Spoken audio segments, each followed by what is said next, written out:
এটাকে বলা হয় তওবা। এটাকে বলা হয় তওবা। তওবা মানে ফিরে আসা, তওবা মানে ভুল স্বীকার করা। আল্লাহ আমি এটা করেছি ভুল, আল্লাহ আমি খুবই লজ্জিত। আল্লাহর কাছে শর্মিদা হওয়া, লজ্জিত হওয়া, কান্নাকাটি করা, আল্লাহর সাথে প্রমিস করা, ওয়াদা করা, বাড়ি তালা। আর যতদিন দুনিয়ার মধ্যে থাকি কোনোদিন আর এই গুনার কাছে যাব না, আল্লাহর সাথে অঙ্গীকারবদ্ধ হওয়ার নামই হচ্ছে তওবা। সবাই বলি সুবহানাল্লাহ। সুবহানাল্লাহ। আত-তাইবু মিনাজ যানবে কামান লা যানবা লাহু। একজন মানুষ যদি ভুল পথ থেকে, অবৈধ উপায় থেকে যদি ভালো পথে চলে আসে, সে যদি তওবা করে, আল্লাহ পাক তওবাকারীর হালত এমন করে ফেলে যে একজন বাচ্চা আজকে জন্ম হয়েছে তা সে যেমন নিষ্পাপ মাসুম, ওই তওবাকারীকে আল্লাহ পাক মাসুম বানিয়ে দেয়, নিষ্পাপ করে দেয়। সবাই বলি সুবহানাল্লাহ। ভুল বুঝতে পারা এটাও একটা ইবাদত। আল্লাহ তোমার দয়া বুঝেছি বহুদিন পর, আল্লাহ তোমার দয়া বুঝেছি বহুদিন পর। ভেবেছি দুনিয়া কত যায় আপন, আসলে দুনিয়াটাই পর। ভেবেছি দুনিয়া কত যায় আপন, আসলে দুনিয়াটাই পর।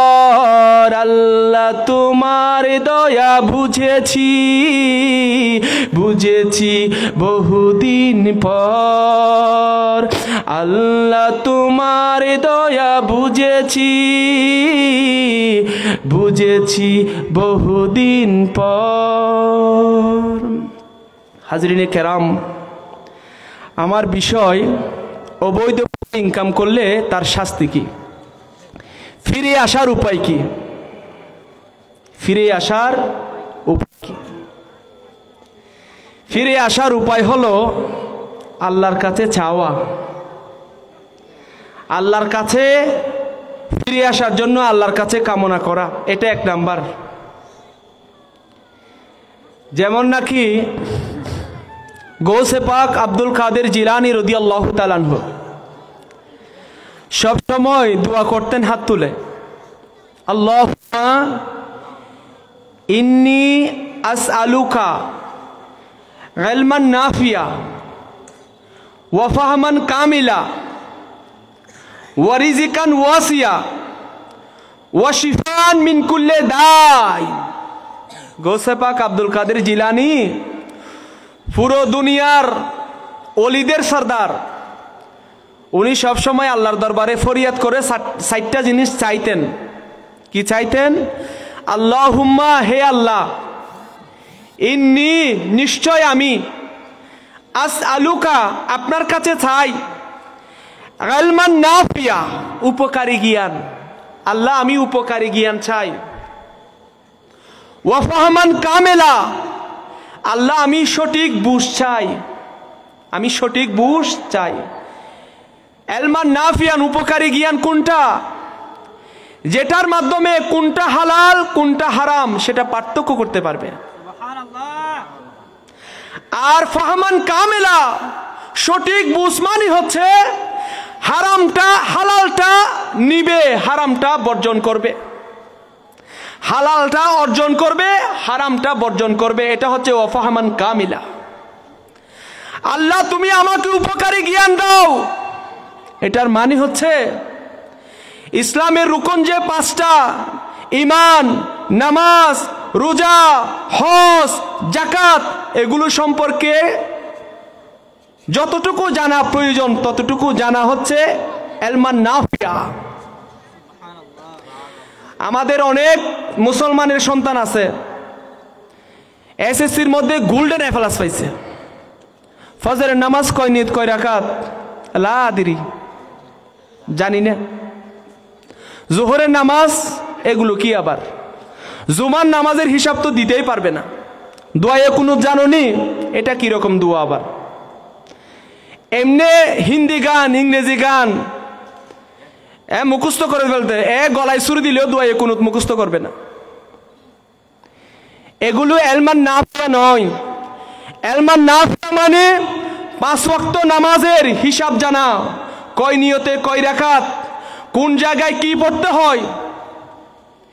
এই দোয়ায়ে মাসুরা, দরুদ ইব্রাহিম, দোয়ায়ে কুনুত, সূরা ফাতিহা, গুরুত্বপূর্ণ ছোট ছোট সূরাগুলো, এগুলো জানতে হবে। নামাজের ফরজ কি, উজুর ফরজ কি, নামাজের ওয়াজিব কি, নামাজের সুন্নত কি, কি করলে নামাজ ভেঙে যায়, কি করলে নামাজ সঠিক হয়, এগুলো জানতে হবে। আমাদের বাংলাদেশে কয়েকদিন আগে রাস্তার মধ্যে নামাজ পড়তেছে, একজন ইমামতি করতেছে, হায়রে আল্লাহ, মাথায় কোনো টুপি নাই, তো পিছনে সবাই শোনার জন্য স্পিকার হাতে নিছে। স্পিকার এক হাতে নিয়ে আল্লাহু আকবার সামি আল্লাহু লিমান, ইমাম হয়ে গেছে যে স্পিকার। জানে না এক হাতে স্পিকার ব্যবহার করা এটা আমলে কাফির। আমলে কাসির করলে নামাজ হয় না। অনেকে কল আসলে, ওরে নামাজ, ফরজ নামাজ হোক সুন্নত নামাজ হোক, পকেট থেকে মোবাইল নিয়ে হ্যালো মোবাইলও করে ফেলে। আর একটু ভদ্র টাইপের হলে মোবাইল কল করে না, নিয়ে সুন্দর করে কে এটা দেখে। আরো বেশি ভদ্র হলে আস্তে করে কলটা কেটে দে, নিয়ে সুন্দর করে কেটে দে। জানে না এগুলো আমলে কাফির। নামাজ তো যখন কল আসছে, কল গেছে, তখন নামাজও গেছে, স্পিকার নিয়ে ইমামতি করতেছে। এগুলো জানতে হবে। এগুলো হচ্ছে এলমান নাফিয়া। আর এগুলো ঠিক ঠিক আমল করার মন মানসিকতা পালন করা হচ্ছে ফাহমান কামেলা। একজন মানুষ জানে ফজরের নামাজ কয় নিয়ত কয় রাকাত, জোহরের নামাজ কয় নিয়ত কয় রাকাত, এশারের নামাজ কয় নিয়ত কয় রাকাত, জুমার নামাজ কয় নিয়ত কয় রাকাত, কোরআন তেলাওয়াত শুদ্ধভাবে পড়তে পারে, রোজা রাখার সামর্থ্য আছে, শারীরিকভাবে শক্তিও আছে, রোজাও রাখে না, নামাজও পড়ে না, কোরআন তেলাওয়াতও করে না। এটা কিন্তু ফাহমান কামালা নয়। এলম আছে কিন্তু সঠিক বুঝ নাই। গৌসে পাক আব্দুল কাদের জিলানী এলমান নাফিয়া মানে হচ্ছে কোন কোন কাজ করে ইনকাম করলে এটা হালাল ইনকাম, এটা জানতে পারা। কোন কোন উপায়ে ইনকাম করলে এটা অবৈধ হারাম, এটা বুঝতে পারার নাম হচ্ছে, জানতে পারার নাম হচ্ছে এলমান নাফিয়া। আর হালাল উপায়ে ইনকাম করা, হারাম উপায়ে ইনকাম না করা, এটা হচ্ছে ফাহমান কামিলা। সবাই বলি সুবহানাল্লাহ। অনেকে ঘুষ খায়, ইংরেজিতে অনর্গল কথা বলতে পারে, জানেও সুদ ঘুষ। আরে ঘুষ কারা খায়? আমি আপনাকে কেউ ঘুষ দিবে? ঘুষ খায় যে কারা? যাদের চেয়ারের দাম আছে 50,000 টাকা, যারা ফ্যানের বাতাস নেয় না এসি ছাড়া, যারা বড় চাকরি করে, এরাই তো ঘুষ খায়। এরা এত বড় চাকরিতে কি মূর্খ মানুষ কৃষকে যেতে পারবে? অনেক degree, PhD THD doctorate degree, অনেক ডিগ্রি অর্জন করে এই চাকরিতে গেছে, বুঝে শুনে জেনে বুঝে এই ঘুষগুলো খাচ্ছে যে। এটা এলম, কিন্তু এলমান নাফিয়া নয়, উপকারী জ্ঞান নয়। এই যে অনেক কিছু বুঝে, এই দলিল জমিনের কাগজপত্র বুঝে। আপনাদের দুইজনের মধ্যে একটা সমস্যা হয়েছে। একজন আমিন আনছেন যে কাগজপত্র বুঝে জায়গা জমিন মাপতে পারে, কাগজপত্র দেখার সাথে সাথে বুঝে গেছে এটা কার জমির, কোনটা কে কতটুকু পাবে। 1 ঘন্টা 2 ঘন্টার ভিতরে এটা সমাধান করে দিতে পারবে। বলবে যে বাজিরে বাজি, এখানে অনেক সমস্যা আছে, এটা বাসায় গিয়ে দেখতে হবে, রাত্রে আমি ঘুমাইতে পারবো না, এগুলো সারা রাত দেখতে হবে। যে আপনার কাগজপত্রগুলো নিয়ে টেবিলে ফেলে রাখছে, তো দেখার সাথে সাথে বুঝে গেছে। যদি 2 ঘন্টায় করে আপনি 2000 টাকা দিবেন। যদি আপনাকে আজকে কালকে কিছু কিছু এসে 3-4 দিন যদি করতে পারে, আজকে 2000, কালকে 5 দিন আসতে পারলে তো 10,000। এটা ওয়াফাহমান কামেলা নয়। আপনি বুঝে শুনে আরেকজন মানুষের সাথে যে ধোঁকাবাজি করতেছেন, এগুলো হচ্ছে অবৈধ ইনকাম। এই যে বৈধ ইনকাম, অবৈধ ইনকাম, এগুলো যারা বুঝতে পারে এরা হচ্ছে এলমান নাফিয়া।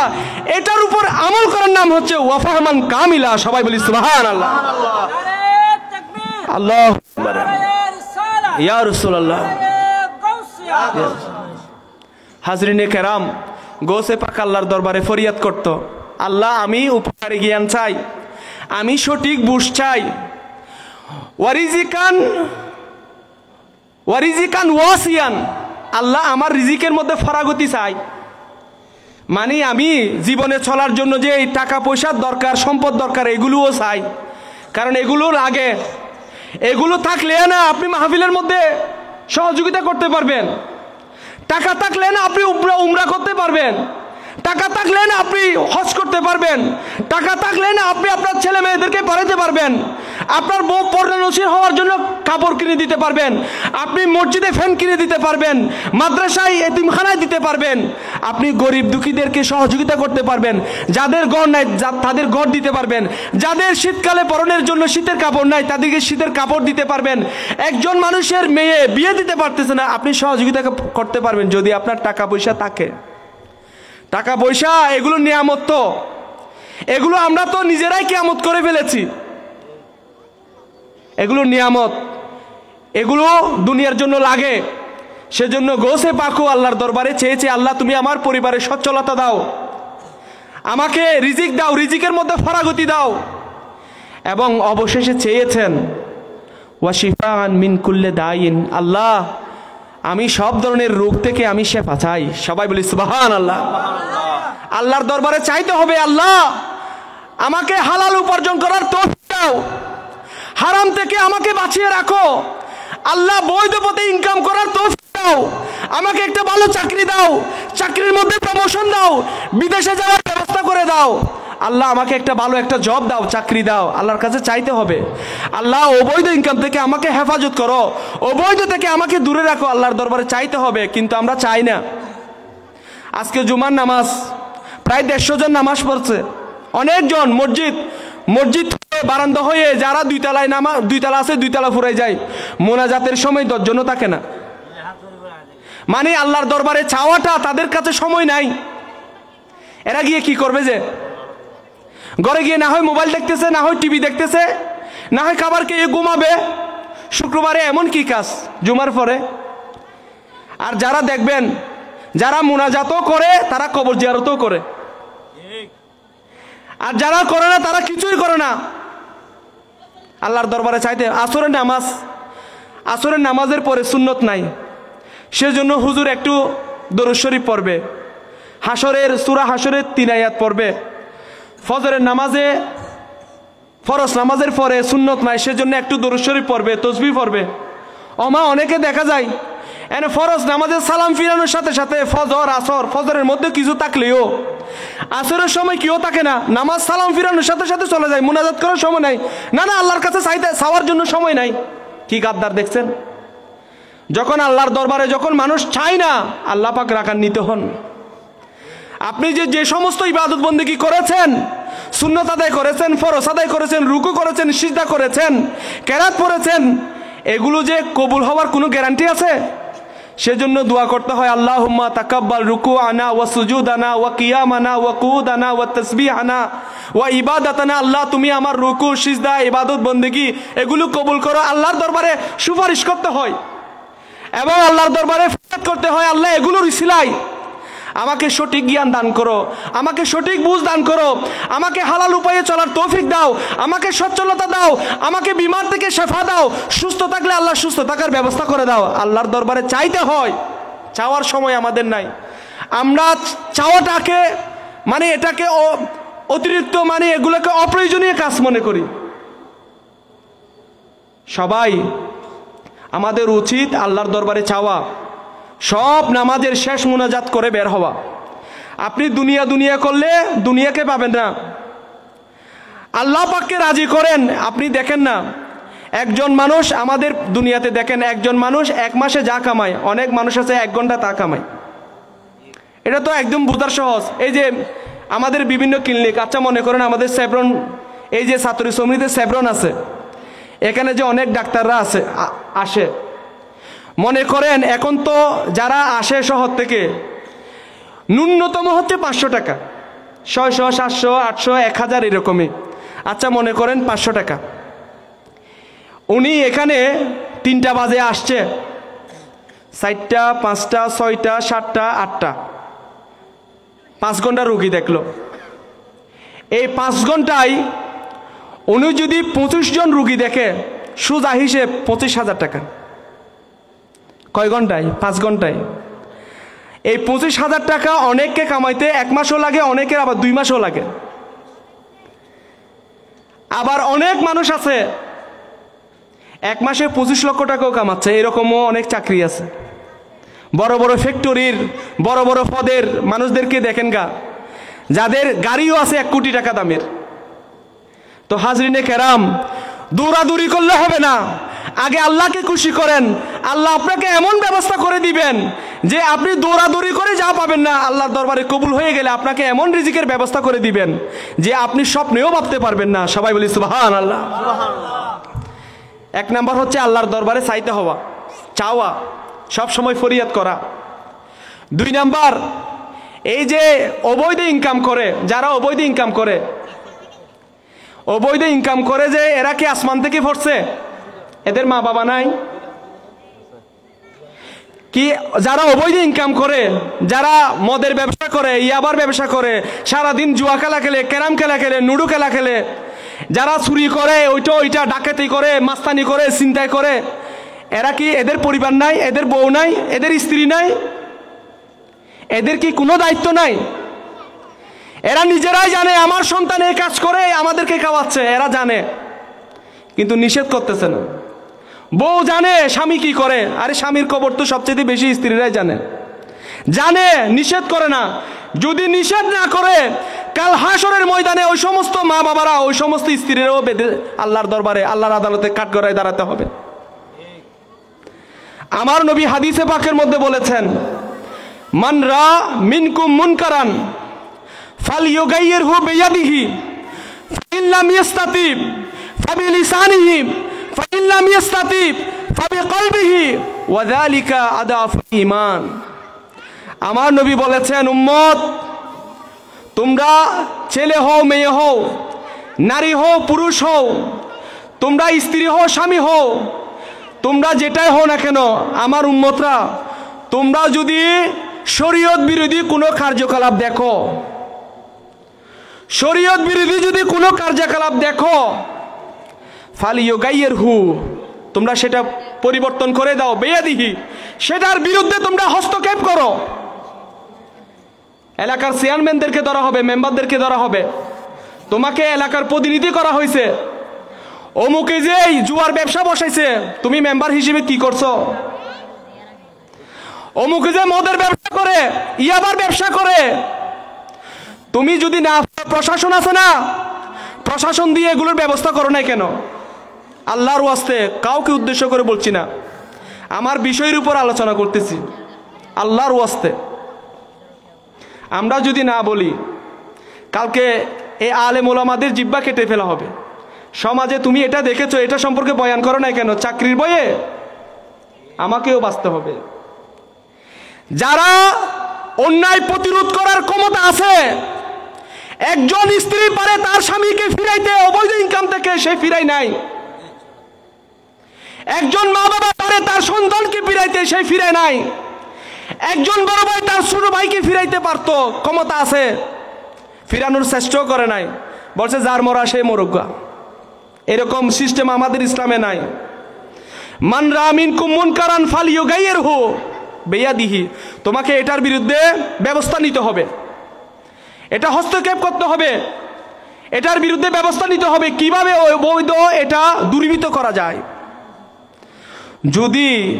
আমি যদি আক্রমণ করে যদি না পারি, হস্তক্ষেপ করে যদি না পারি, ফাইন লাম ইস্তাতি ফাবিলিসানিহি, কারণ অনেক স্বামী আছে, বউ যদি বলে তুমি এভাবে ইয়াবার ব্যবসা করিও না, মদের ব্যবসা করিও না, চিন্তাই করিও না, চুরি ডাকাতি করিও না, জুয়া খেলা খেলিও না, ফিরুত দ্বারা সহ ভেঙে ফেলবে। এরকম আমাদের অনেক স্বামী আছে,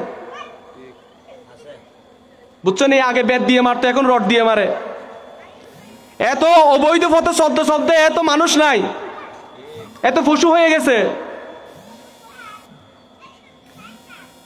যদি এরকম যদি তাহলে তাকে মুখে বুঝাইতে হবে, না এটা করিয়েন না। বাবা হলে সন্তানকে বুঝাইতে হবে, বড় ভাই ছোট ভাইকে বুঝাইতে হবে, স্বামী স্ত্রীকে বুঝাইতে হবে, স্ত্রী স্বামীকে বুঝাইতে হবে। অনেক স্ত্রীও আছে তো ওমা এখন স্বামীরা করে না ব্যবসা, স্ত্রীরা আরো বেশি করে।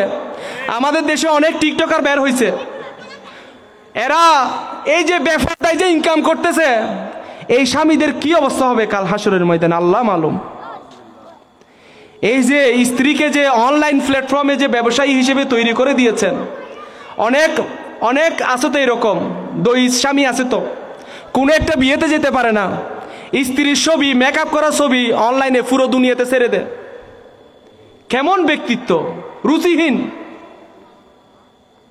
নিজের স্ত্রীকে কিভাবে পুরো দুনিয়াকে দেখায়। আপনি যে অনলাইনে দিছেন, এটা কি হাজিগাঁওতে আছে, এটা আনোয়ারাতে আছে, এটা বাংলাদেশে আছে, পুরো দুনিয়ায় চলে গেছে। এগুলো জমা আছে না, এগুলো তো থাকবে, ওখানে গেলে চলবে আর কি। তো হাজরিনে কেরাম, এখন যাকে যেটা বোঝানো দরকার সেটা বুঝাইতে হবে। যদি বোঝানোও যদি অসম্ভব হয়ে যায়, ফাইল্লা মিয়াস্তাতি, যদি তাকে কথা বলার মাধ্যমেও যদি সংশোধন করা না যায়, আবার মুখে বললেও যদি আমার উপরে যদি আক্রমণ আসার সম্ভাবনা থাকে, আমার নবী বললেন ফাইল্লা মিয়াস্তাতি ফাবি কলবিহি, তাহলে তুমি মনে মনে পরিকল্পনা করো, চিন্তা করো, গবেষণা করো, একে কিভাবে অবৈধ ইনকাম থেকে ফিরিয়ে আনা যায়, অবৈধ কাজ থেকে তাকে বৈধ পথে আনা যায়, অন্যায় কাজ থেকে তাকে কিভাবে ন্যায়ের পথে আনা যায়, জালেম থেকে কিভাবে তাকে ভালো করা যায়। বাবার চিন্তা করতে হবে সন্তানকে ফিরিয়ে আনার জন্য, স্ত্রীর চিন্তা করতে হবে স্বামীকে ফিরিয়ে আনার জন্য, স্বামীর চিন্তা করতে হবে স্ত্রীকে ফিরিয়ে আনার জন্য। এভাবে যাদের এলাকার মধ্যে যাদের কর্তৃত্ব নেতৃত্ব আছে তাদেরকে প্রথমে হস্তক্ষেপ করতে হবে, না হয় বুঝাইতে হবে, না হয় পরিকল্পনা করতে হবে কিভাবে সমাজকে ইয়াবা ব্যবসায়ী থেকে মুক্ত করা যায়, মদের ব্যবসা থেকে মুক্ত করা যায়, এখানে কিভাবে মদের আদান প্রদান থেকে মুক্ত করা যায়, সমাজকে কিভাবে পরিষ্কার করা যায়, অসুস্থ সমাজকে কিভাবে সুস্থ করা যায়, সেই রকম যাদের দায়িত্ব আছে তাদের দায়িত্ব পালন করতে হবে। সবাই বলি সুবহানাল্লাহ। আল্লাহুম্মা সাল্লি আলা সাইয়্যিদিনা মাওলানা মুহাম্মদ ওয়া আলা আলি সাইয়্যিদিনা। সবাই গেল মদিনা শরীফে, আমার যাওয়া হলো না, ওগো আল্লাহ তৌফিক দাও না যেতে সোনার মদিনায়। আল্লাহুম্মা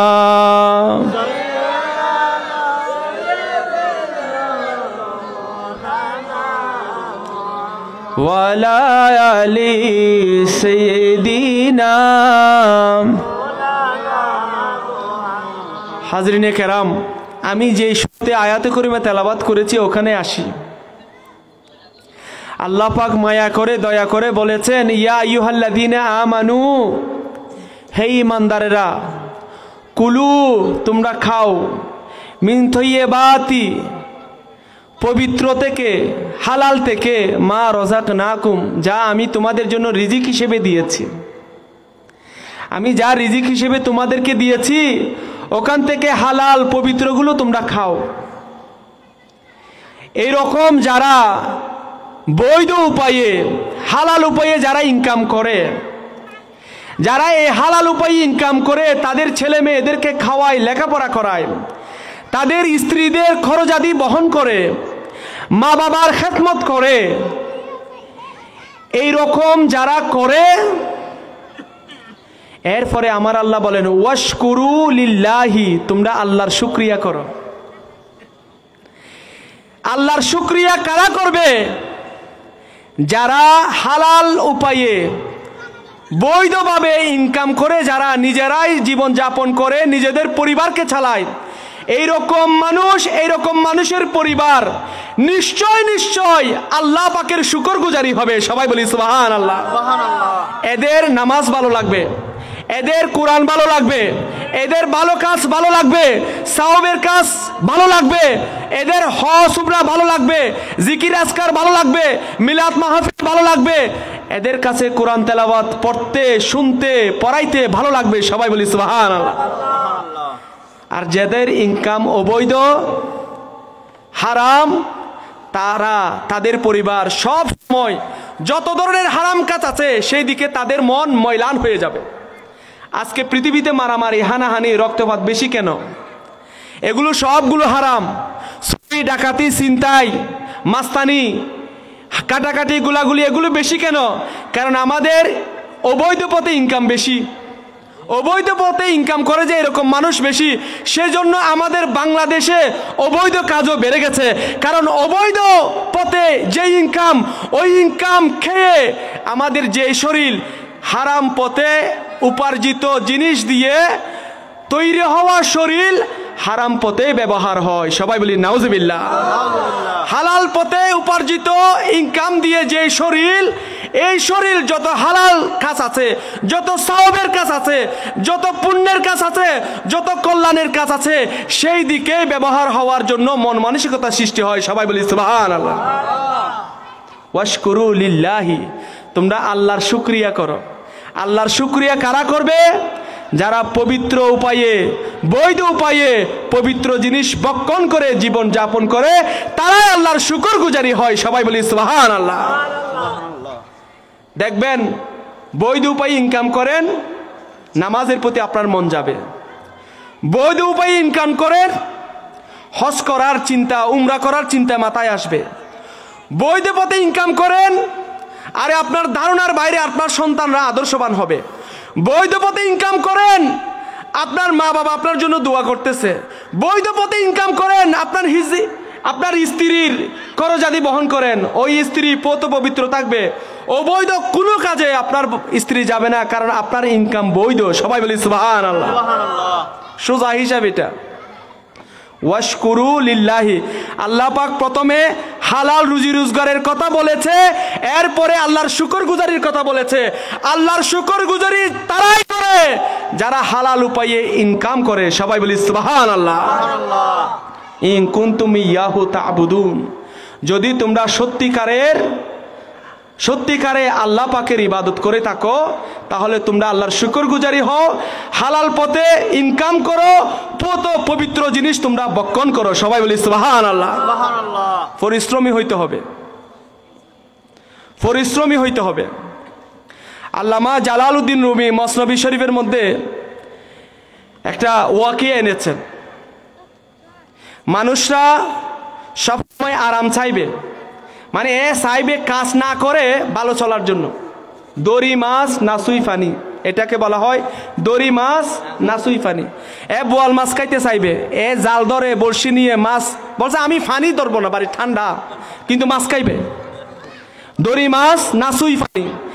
আরামসে সুন্দর কাপড় পরবে, গাড়ি চালাবে, ভালো ভালো খাবার খাবে, বলে যে আমি চাকরি করবো না, কষ্ট করবো না। এরকম অনেক আছে তো। এরকম এক মানুষের এক বউয়ের এক মেয়ের এক স্বামী ছিল, অলস।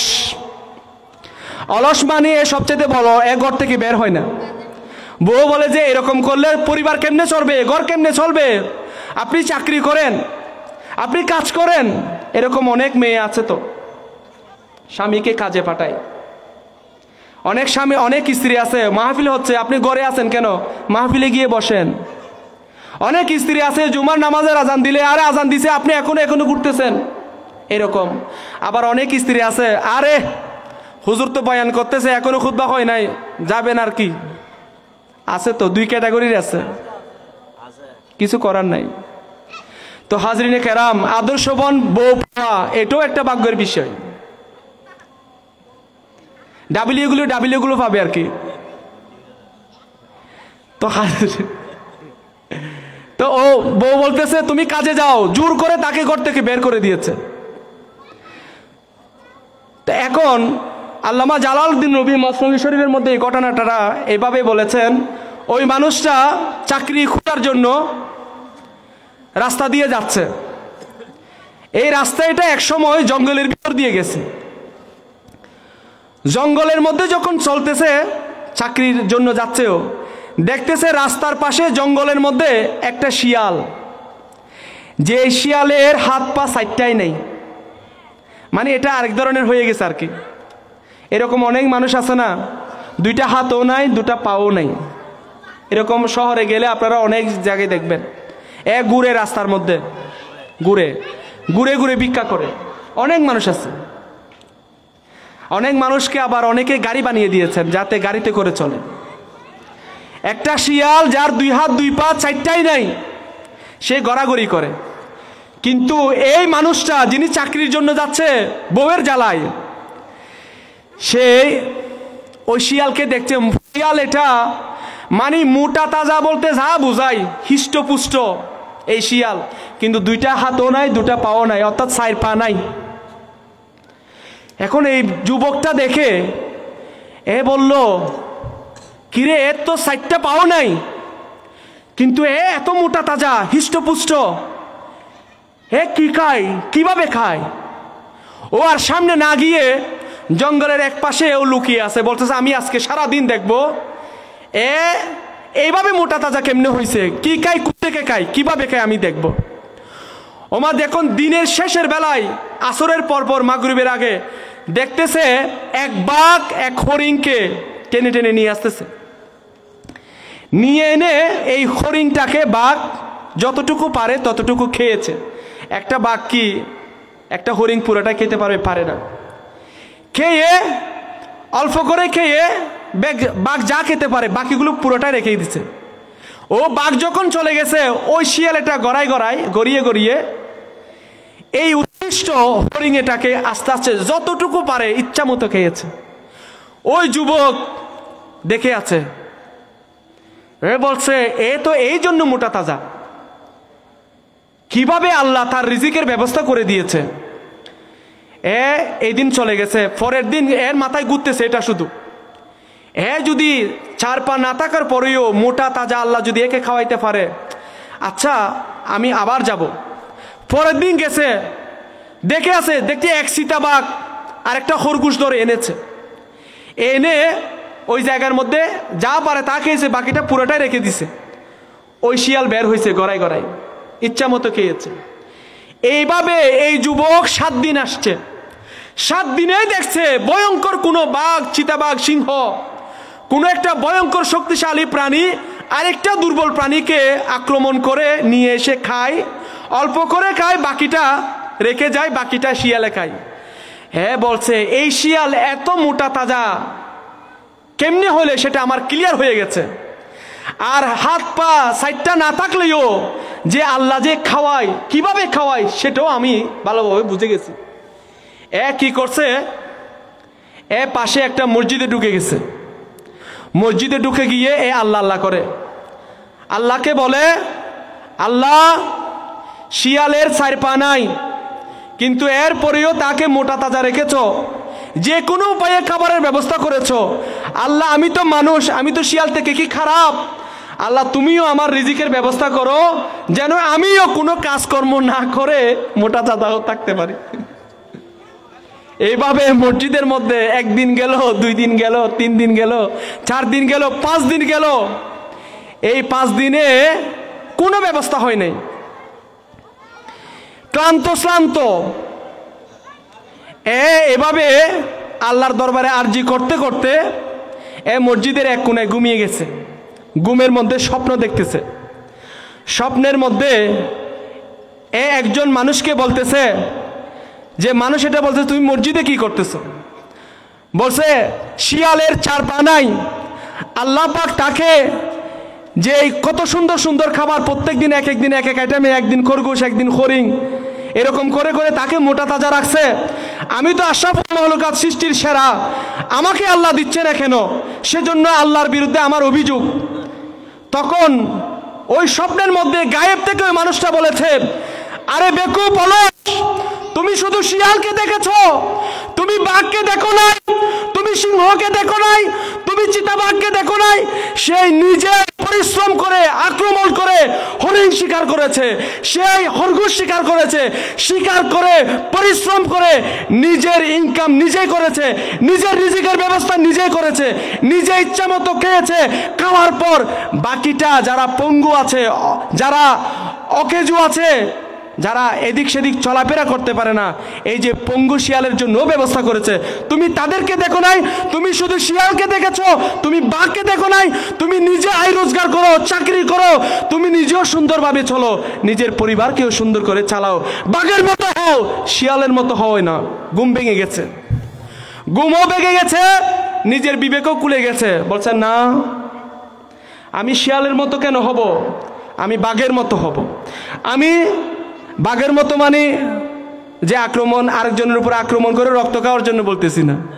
বাঘের মতো মানে হচ্ছে নিজেরটা নিজে ইনকাম করা, নিজেও সুন্দরভাবে চলা, নিজের ছেলে মেয়ে বউ বেটি মা বাবা আত্মীয় স্বজন ভাই বোন সবাইকে সুন্দরভাবে চালানো হচ্ছে, এরাই হচ্ছে সিংহ পুরুষ। সবাই বলি সুবহানাল্লাহ। হাজরিনে কেরাম, এবার আসি মাদক। মাদক মানে কি? মাদক এটা তো বাংলা শব্দ। মাদক মানে হচ্ছে, মাদক মানে হচ্ছে ডাঙ্গনা দেওয়া দেওয়া। এই যে দেখেন কাপ না পিনি সেটা এখানে ডাঙ্গনা দিয়ে দিচ্ছে। মাদকের আরবি হচ্ছে খমর, খ মিম র, খমরুন। খমরুন মানে হচ্ছে ডাঙ্গনা দেওয়া। খমরুন মানে কি? ডাঙ্গনা দেওয়া। মাদক মানে খমর, খমরুন মানে হচ্ছে ডাঙ্গনা দেওয়া। তা এবং কিসের উপর কি ডাঙ্গনা দেওয়া? আমার নবী হাদিসে পাকের মধ্যে বলেছে, আল খমরু, মাদক হলো মা খামারা আলাল আকল। আল্লাহ পাক মানুষকে যে একটা বিবেক দিয়েছে, আকল দিয়েছে, এই আকলের উপর ডাকনা পড়ে যাওয়া, এটাকে বলা হয় মাদক, এটাকে বলা হয় খামর। সবাই বলি নাউজুবিল্লাহ। একজন মানুষ যখন মাদক সেবন করে, মাদক মানে শুধু মদ না, কত ধরনের মাদক নাম হয়েছে, এগুলোর জন্য আমাদেরকে আলাদা স্টাডি করতে হবে, এগুলোর নাম শেখার জন্য। দেশি বিদেশি আন্তর্জাতিক মানের কত ধরনের মাদক। এখন মাদক মানে যেগুলো সেবন করলে মানুষ নেশাগ্রস্ত হয়। একজন মানুষ যখন নেশাগ্রস্ত হয় তখন তার বিবেকের উপর ডাঙ্গনা পড়ে যায়, তার বিবেক আর কাজ করে না। সে ঘরে গিয়ে বউকে মারে, রাস্তায় গিয়ে মানুষকে মারে, রাস্তায় রাস্তাঘাটেও গিয়ে বলে যে বাংলাদেশের মালিক আমি। বিবেক কাজ করতেছে না। খামার মানে হচ্ছে ডাঙ্গনা পড়ে যাওয়া। যারা মদ মাদক সেবন করে তাদের আকল বিকৃত হয়ে যায়। এই খামারের বিরুদ্ধে আল্লাহ পাক কোরআনে পাকে বলেছেন, রসুলে পাক হাদিসে পাকের মধ্যে বলেছেন। আচ্ছা, এগুলো বললে তো বর্তমানের বিজ্ঞান কি বলে? আচ্ছা, বিজ্ঞানের কথাই বাদ দিলাম। যারা যারা মাদক সেবন করে তাদের খোঁজখবর নেন। আমার প্রতিবেশীর মধ্যে, আমার সমাজের মধ্যে, আমার আত্মীয় স্বজনের মধ্যে যারা যারা মাদক সেবন করে তাদের খোঁজখবর নেন। তাদের শারীরিক গঠন ঠিক আছে কিনা আপনারা দেখেন। কোরআন হাদিস আমি পরে বললাম। আরে বিবেক নষ্ট হয় শুধু তা না, একজন মানুষের বিবেক যখন নষ্ট হয় তার পুরো শরীরে নষ্ট হয়ে যায়। এক সময় কিডনি নষ্ট হয়ে যায়, এক সময় ফুসফুস নষ্ট হয়ে যায়, এক সময় কলিজা নষ্ট হয়ে যায়, এক সময় তার ব্রেন টিউমার হয়, এক সময় তার ক্যান্সার হয়, বিভিন্ন বড় বড় রোগ হয়। আপনি খোঁজখবর করে দেখেন, দেখেন এদের চেহারা সুরত দেখেন। যারা মাদক সেবন করে তাদেরকে দেখেন, এদের মদটা কিরকম হয় এরকম দেখেন। এরা অধিকাংশ ভালোভাবে মদ পায় না, হয়তো মেডিকেলের সিটে, না হয় সন্ত্রাসীদের আক্রমণে, না হয় বেইজ্জত হয়ে, ভালো কোনো তাদের পরিণতি হয় না। আপনারা দেখেন খোঁজখবর নিয়ে, পুরো বাংলাদেশ না পুরো দুনিয়ায় খোঁজখবর নেন, তাদের পরিণতি কারো ভালো হয় না। এদের সন্তানরা ভালো হয় না, এদের পরিবারের সদস্যরা ভালো হয় না।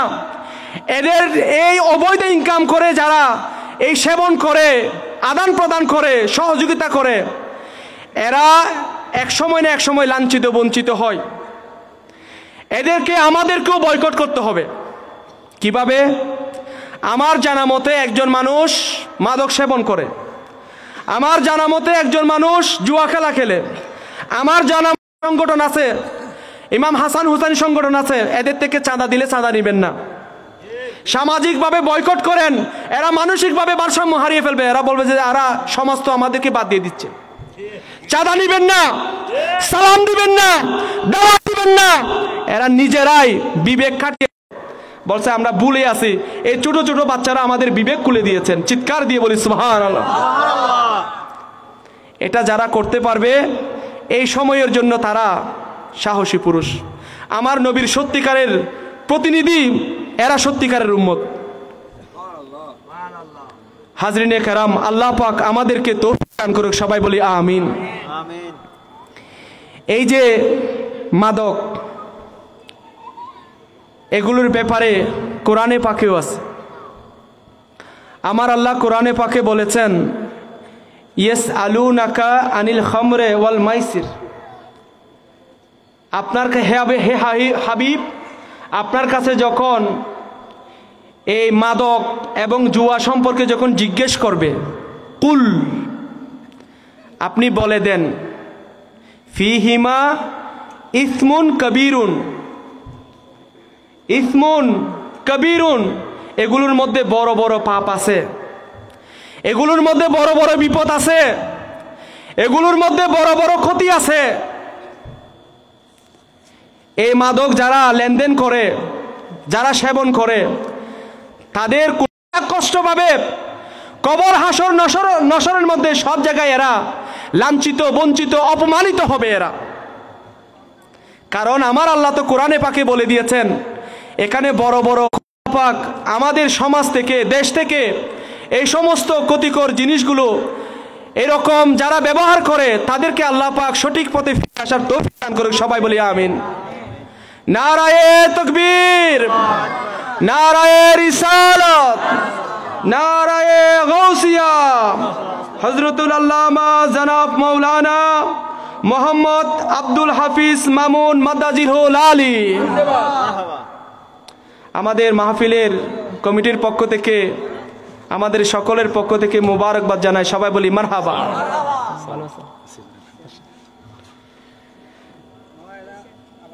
সালাতুন ইয়া রাসূলুল্লাহ আলাইকুম। হাজরিনে কেরাম, আমার এটা সম্পর্কে অনেক আলোচনা আপনারা অনেক উলামায়ে কেরাম থেকে শুনেছেন। এগুলো সম্পর্কে আরো অনেক বয়ান আছে। যেহেতু আজকের একজন প্রায় 5 জন মেহমান আজকের অনুষ্ঠানে 5 জন মেহমান আলোচনা করবে। 5 জনের নাম আছে এখানে। সেজন্য আমি আর দীর্ঘায়িত না করে এমনি তো